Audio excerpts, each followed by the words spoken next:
2010, the deep state had the Rockefeller Foundation script a plan to introduce martial law and a permanent method for total control of the citizenry.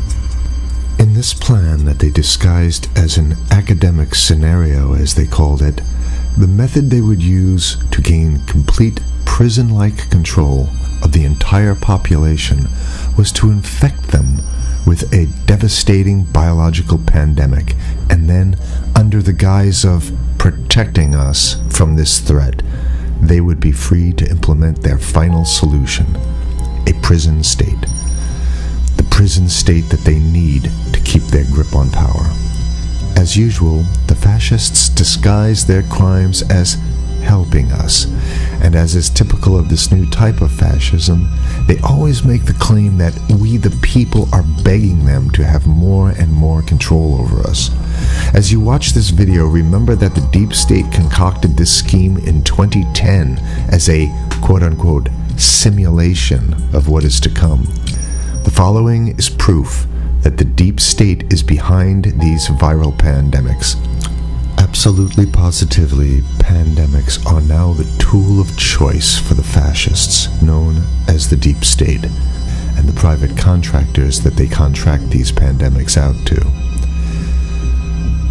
For the deep state, to make an international pandemic isn't even a high-tech operation, it's a no-tech operation. It's easy. A simple vial of Ebola, SARS, MERS, Spanish flu, or coronavirus, or whatever they come up with in their secret bioweapons lab, is all they need to bring the world into their total control. The only thing you have to remember is if they can do it, they will do it, which means they already have done it. The ruling establishment has a lot of, they will stop at nothing to complete their toolkit of control, right? So one of the things that has been missing from the toolkit of total control has been quarantines and curfews, right? Mm-hmm. So now, welcome to the new world in America, where to get on a bus, to go through a subway station, if you think that the procedures at the TSA are onerous, right? Guess this is coming to a bus depot near you. It's a more invasive way, and the ruling class needs this because, let me say, if the ruling class ever saw wide-scale civil unrest, you'd see an Ebola outbreak in America right away. Okay, so this is, what you see is that Ebola is another tool in the toolbox of the ruling class to control. Yeah, to keep down absolutely, repression. positively, 100%. This is a tool. Right. Ebola doesn't just magically start spreading. Mm-hmm. And then we have this doctors that come back here. The white people, of course, live. Mm-hmm. The two whites who got it survived. All the black people that get it die.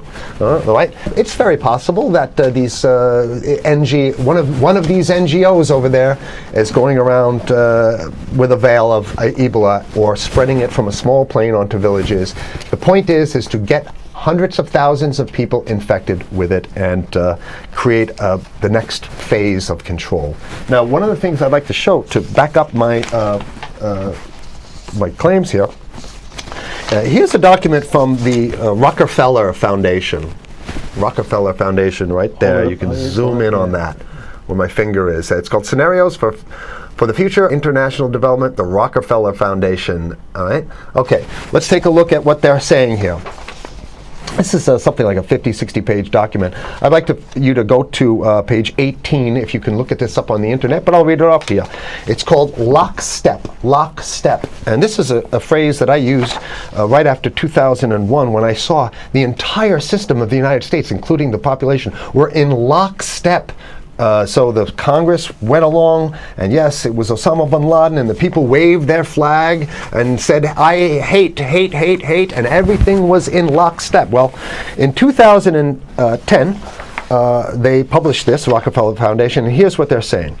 They're saying that they call it a scenario. These are scenario narratives, and they speak about it in the past tense. So they put out this scenario, lockstep. A world of tighter, top-down government control and more authoritarian leadership with limited innovation and growing citizen pushback. Okay, I'll read a little bit of it. In 2012, the pandemic that the world had been anticipating for years, nobody was anticipating a pandemic, finally hit. Unlike 2009's H1N1. This new influenza strain originating from wild geese. They use some scenario, but this is Ebola they're talking about. Ahead. Even the most pandemic-prepared nations were quickly overwhelmed when the virus streaked around the world, infecting nearly 20% of the global population and killing 8 million in just 7 months, the majority of them healthy young adults. The pandemic also had a deadly effect on economies. You can see the agenda. Just naked, raw, naked control agenda written down, and it's anybody's guess how this becomes effectuated in real life. So whether this is written specifically as marching orders or whether people take it upon themselves in the intelligence networks to say, okay, well, this has been produced, so this is the plan here. But these narratives have to be written in advance because the intelligence agencies don't know how to do these narratives. They need help. So these think tanks, they come up with these like Rand Corporation, Rockefeller Foundation. These are think tanks of death. They're not the think tanks, they're not there to find great ways to help people. Right? Okay, the pandemic also had a deadly effect on economics. International mobility of both people and goods screeched to a halt. Which is what they want. They want a completely isolated world, right? Debilitating industries like tourism and breaking global supply chains. Well, of course they want tourism stopped because they're not in the tourism business, and they want you at home in your house in front of the TV. Then they got you because once you watch the TV, they own your soul. Even locally. Wait a second, we're on television. I mean commercial television, let's say. National. Even locally, normally bustling shops and offices sat empty for months. Okay, so I love how they talk about it in the past tense in 2010. Right? The pandemic blanketed the planet, though disproportionate numbers in Africa died. Southeast Asia and Central America, where the virus spread like wildfire. It sounds like the opening monologue of a disaster movie, right? Exactly. Now listen here's the good stuff now. But even in developed countries, containment was a challenge. Now here's this one. I love this one. The United States' initial policy of strongly discouraging, in quotation marks, strongly discouraging citizens from flying proved deadly in its leniency. So they're saying, that... No, keep going. Okay, read it. Proved deadly in its leniency. So they should have been tougher, right? Accelerating the spread of the virus, not just within the United States, but across borders. However, a few countries did fare better. China in particular. The Chinese government's quick imposition and enforcement of mandatory quarantine for all citizens, as well as its instant and near hermetic sealing off of all borders, saved millions of lives, stopping the spread of virus far earlier than in other countries. So the message here is we have to look towards the Chinese, the oppressive totalitarian Chinese regime as an example of what we need to be doing here. And of course, the ruling class here loves the Chinese regime because they have demonstrated to the ruling class the most efficient form of capitalism, which is authoritarian capitalism. So we have capitalism, but unfortunately we have this veil. I get it. We have this veil of democracy. This is very interesting. This is continue on. Okay. China's government was not the only one that took extreme measures to protect its citizens from risk and exposure. During the pandemic, national leaders around the world flexed their muscles, flexed their authority, and imposed airtight rules and restrictions. You can see the agenda. Okay, go. Okay. From the mandatory wearing of face masks to body temperature checks at the entries to communal spaces like that's what's happening right now. But soon it's going to be like body. It'll be at the subway. Yeah, is that what you're saying? We'll be going through this in the subway to get on the buses and the subway, absolutely, things positively. like that. And what this means though is don't think about having a cigarette, a joint on you, or basically you can't. This is a dragnet for everything. So if in order for you in other words, just like with stop and frisk, this is ultimate stop and frisk. This is the ultimate cavity stop and frisk, cavity search kind of thing. All right, so during the pandemic, national leaders around the world flexed their authority. Now there's some good stuff. Listen to this. And even supermarkets, they want body checks at supermarkets. Okay, so basically what they're saying is they're building a system where every move you make, You can't you get got to food. go through them. You can't get food. Can't Well, how get about if food. you go to the farmer's market? Here's the good stuff now. I mean, it just keeps getting better. Even after the pandemic faded, this more authoritarian control and oversight of citizens and their activities stuck and even intensified. That's the whole point. So they're going to get rid of... Didn't that happen already with 9/11? Of course. 9/11 was how many, 14 years ago, and sure. we still have all these draconian So rules. they're going to put the body cavity USA searches Patriot in. and all That's that right. stuff. So in order to get to a supermarket, you got to have a body cavity search. And then when there's no more Ebola, well, you know what? We kind of like this way because we have an complete infrastructure of a control grid.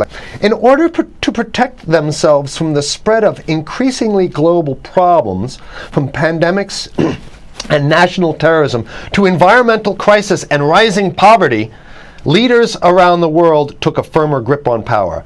Well, what the hell would rising poverty have anything to do with imposing strict citizen controls with face masks? So they're very sloppy stuff here. At first, the notion of a more controlled world gained wide acceptance and approval. I'm sorry.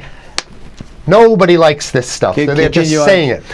No, I have to provide analysis. We only have 5 minutes left, so that's. Oh my God. Okay. Citizens willingly gave up some of their sovereignty and their privacy to more paternalistic states in exchange for greater safety and stability. I mean, that's just a complete naked contradiction to the famous saying that if you think you're going to give up a little bit of security, I mean, if you're going to give up your freedom for security, you're going to get neither. That's the long-standing thing. And here what they're doing is they're not even ashamed or embarrassed to absolutely say the exact opposite. They're saying, yes, we all want to give up our privacy and sovereignty for more stability and security and stability. So you don't get that.